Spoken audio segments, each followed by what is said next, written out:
Hi everyone, and welcome to review for A Wizard of Earthsea. This is the first book in the Earthsea Cycle.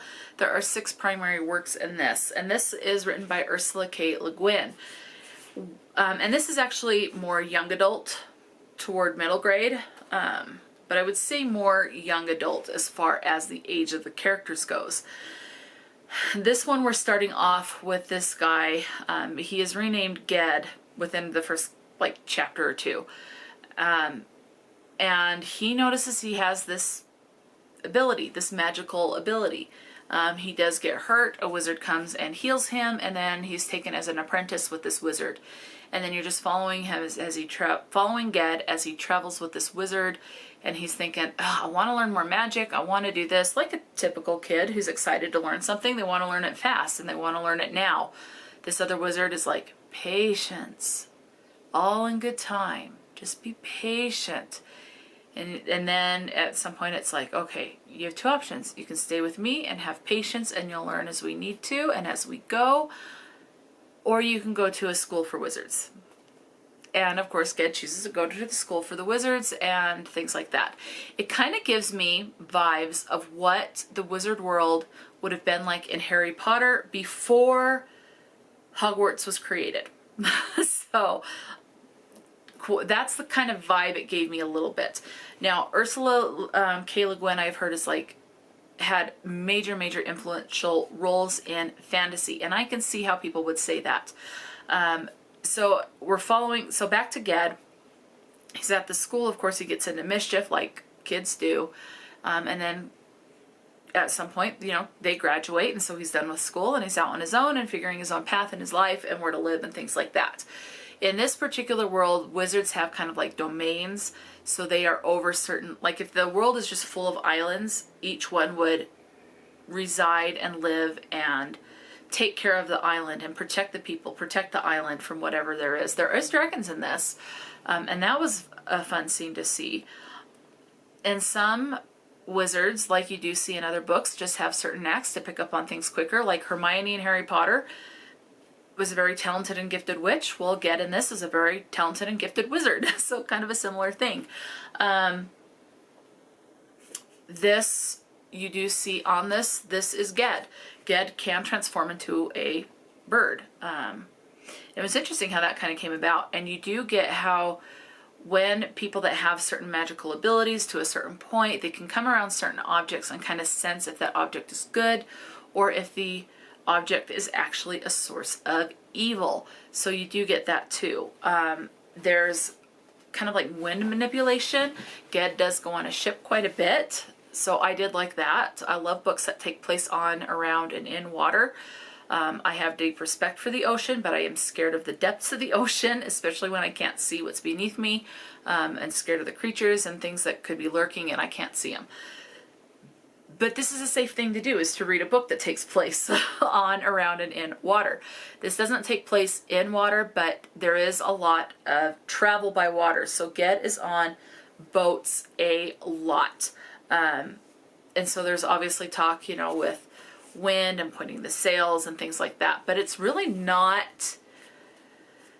It's just mentioning that he's on the ship and it's kind of traveling and kind of what he's doing on the ship, but you don't get a lot of the mechanics of what it's like to be on the ship as far as raising the mast, turning the wheel or whatever it is, and things like that.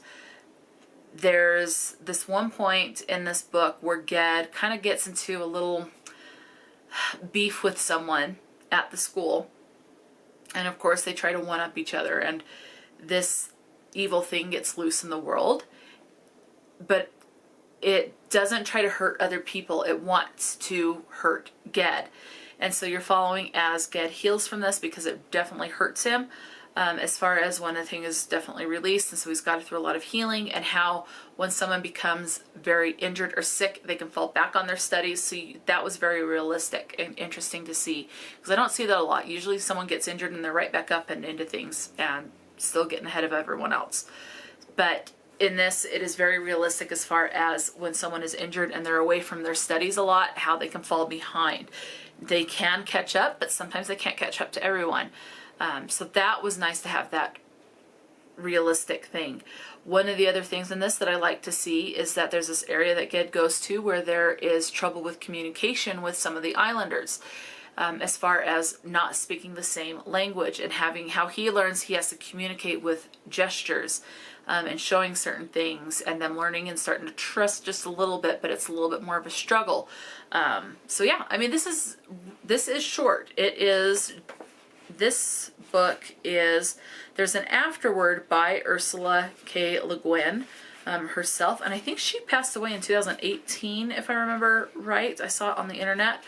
This is just over 200 pages, so like 217 pages. I really like this. I ordered the second one, The Tombs of Atuan.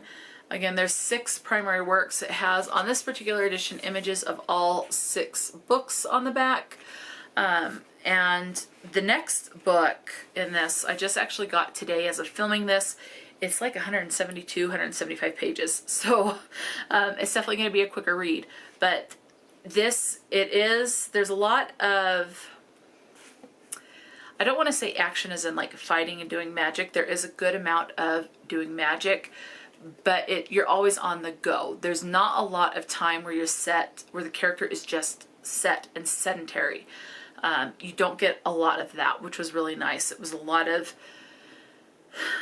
doing stuff, wanting to learning if someone's trying to take advantage and trying to trick them and things like that. There are references to witches in this, but that is very minuscule. It's a lot of wizardry. And one thing in this, do be aware of when you go into this, the wizards are men. You don't get a big mix of men and women having these magical abilities. It is mostly the men that have these abilities. And when they say witch, it is the women that have those abilities.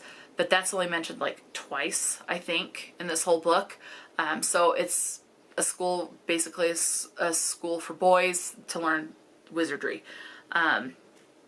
And with the school, they kind of can choose if they want to go and be a master of whatever element or field and things like that. And I can't remember, and that's just briefly touched on as well, but that was cool. Ged in this is very quick to pick up on things as far as like the magic goes, and to also figure out riddles and puzzles. So Ged is very wise. He is very smart in this. He does make some stupid decisions, as people do, but it was interesting and I really liked it. So I am looking forward to continuing on with this. I know some people have struggled with this, and I can see how it would be struggling because it is a little bit more dense, because it's almost like, I don't even want to say, it could be at like an epic or high fantasy, but where it's a young adult to a middle grade, it's not that epic or high fantasy, if that makes sense.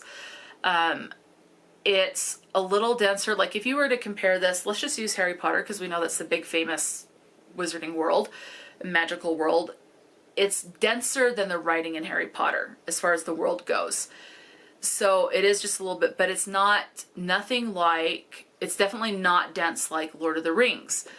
So it's kind of middle of the road type of as far as it being dense to get through. I can see how people might think it's a little slow because it's not a lot of fighting and things like that. So if you're wanting a lot of epic battles, you're not probably going to enjoy this, because you don't get epic battles.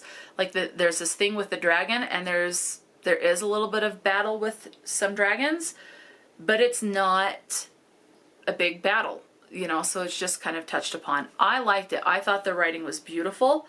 There are 2 things that I actually underlined in this particular book. One is, need alone is not enough to set power free. There must be knowledge.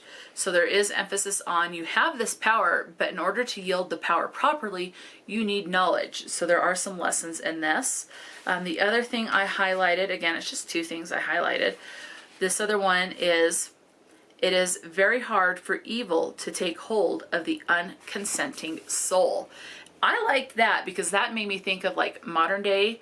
You have people, evil just exists, And when I say evil, people make bad choices like pedophilia and things like that. But at some point, it's not like someone's going to start out as a child and go, oh, I'm going to hurt kids later on.